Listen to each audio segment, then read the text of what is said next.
साधु संगत जी बड़े प्यार और सत्कार से बोलिए जी धन्यवाद जी।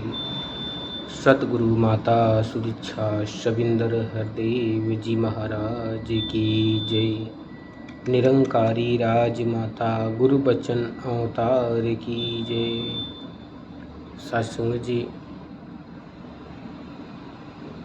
आशा करते हैं आप सभी सतगुरु की कृपा से सपरिवार सहित खुश और तंदुरुस्त होंगे और एक तंदुरुस्ती और खुशियाँ सतगुरु आपको आजीवन बख्शे, सदा खुशहाल रहें, तन से मन से धन से हर प्रकार से सतगुरु आपको स्वस्थ रखे।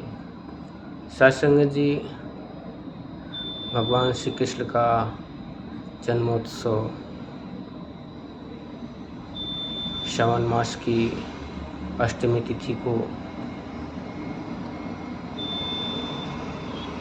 कृष्ण पक्ष में पड़ता है, जिसे हर्षोल्लास से मनाया जाता है। साध संगत जी, भगवान श्री कृष्ण कंस के कारण उनका जन्म हुआ। माता देवकी के गर्भ से उन्होंने जन्म धारण करके भगवान वासुदेव पिता के द्वारा पालन पोषण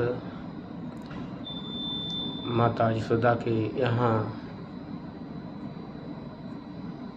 और साध संगत जी, बहुत सारी क्रियाएं जीवन में भगवान श्री कृष्ण के द्वारा किया गया। गोवर्धन पर्वत को उठाना, गाय चराना, बाल लीलाएं करना, बहुत सारी ऐसी क्रीड़ाएं करके भगवान श्री कृष्ण ने सभी का मन मोह लिया था। साध संगत जी, आज भी उसी क्रम को याद करके भक्तजन खुश और आनंदित होते हैं, मूर्ति सजाते हैं, पंडाल सजाते हैं, व्रत उपवास करते हैं, गीत भजन गाते हैं, प्रसाद चढ़ाते हैं और अपने मन के भाव को समर्पित करके परमात्मा के चरणों में नमस्कार करके खुश होते हैं। साध संगत जी, अच्छा लगता है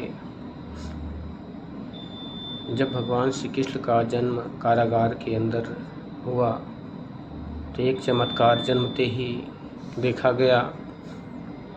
कहते हैं कि 7 दरवाजे के अंदर कंस ने देवकी और वासुदेव को हथकड़ियाँ लगाकर बंद किया था, जिसके अंदर बहुत सख्त पहरा था। दरवाजे लॉक होने के बाद भी पहरेदारों की कमी नहीं थी, लेकिन साध संगत जी, इसका क्या पहरा और इसका क्या दरवाज़ा, ये सारे दरवाजे इसी के बनाए होते हैं। जब चाहे किसी भी ताला को खोल सकता है और जब चाहे किसी भी ताला को बंद कर सकता है। ये समर्थ है, क्योंकि ये सतगुरु के चरणों में आकर जाना जाता है कि समर्थ है। समर्थ उसी को कहा जाता है जो 100% 100% में पूर्ण हो। एक भी कम रहेगा तो समर्थ नहीं हो सकता, और परमात्मा 100% पूर्ण और समर्थ है। साध संगत जी, जैसे ही कारागार में भगवान श्री कृष्ण का जन्म होता है, सारे ताले अपने आप खुल जाते हैं, पहरेदार सो जाते हैं और भगवान वासुदेव और माता देवकी इनको अन्यत्र जगह ले जाने के लिए रात्रि के पहर में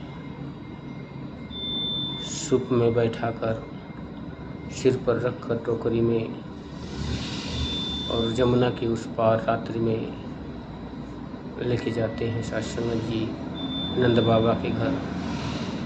साध संगत जी, बहुत सारी क्रियाएं होती हैं। समय आता है भगवान श्री कृष्ण खेलते कालिया नाग को भी मारते हैं, क्रीड़ा स्थल करते हुए गोपियों को रिझाते हैं। और साध संगत जी, मतवाले हाथी को भी मात देते हैं। इसके बाद कंस को मारते हैं साध संगत जी। यूँ कहा जाए कि कंस को अत्याचार से जनता त्राहि हुई थी, उसी के कारण परमात्मा को ऐसा जन्म धारण करना पड़ा। क्योंकि जैसा अत्याचार होता है वैसा ही परमात्मा अपने स्वरूप को ढाल लेता है। उसको खत्म करने के लिए कहते हैं कि जब जब हुई धर्म की हानि, बाढ़ें असुर अधम अभिमानी, तब तब धरि प्रभु मनुष्य शरीरा, हरहि सदा सज्जन भव पीरा। सत्संग जी कहीं भी कभी भी प्रकट हो सकता है, इसमें कोई संशय नहीं है। सत्संग जी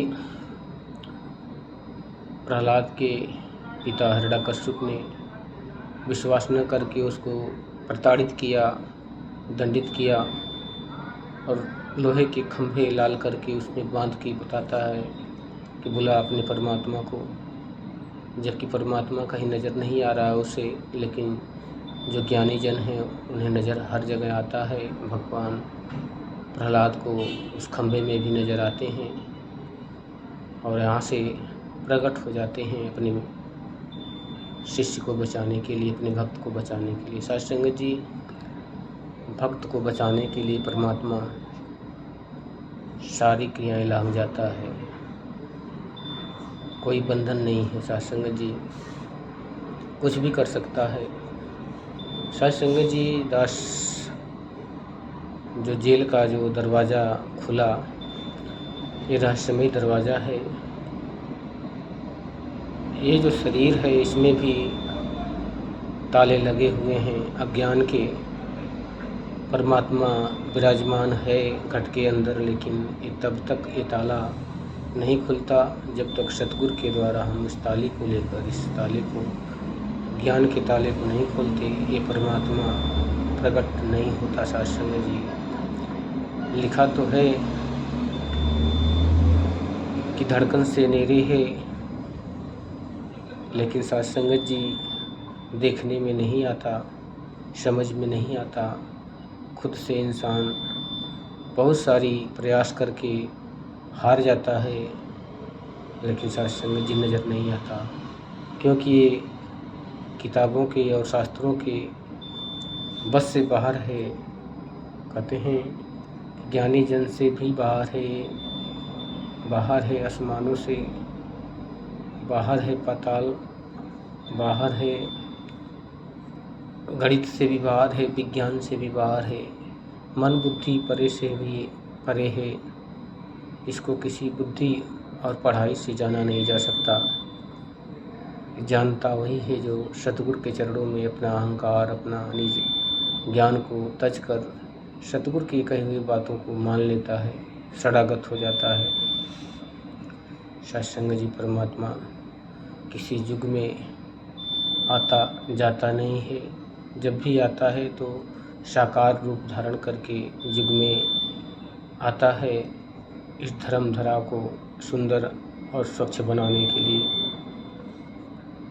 सत्संग जी वो ताला अज्ञान का, काम क्रोध लोभ मोह अहंकार का जो ताला है, इस ताले को जब तक नहीं खोलेंगे ये परमात्मा नहीं दिखेगा। कहते हैं कि सबके गठरी लाल है, सबके पल्ले लाल, आँख खोल गांठ खोल देखत नहीं, यहीं भी देखो त कंगाल।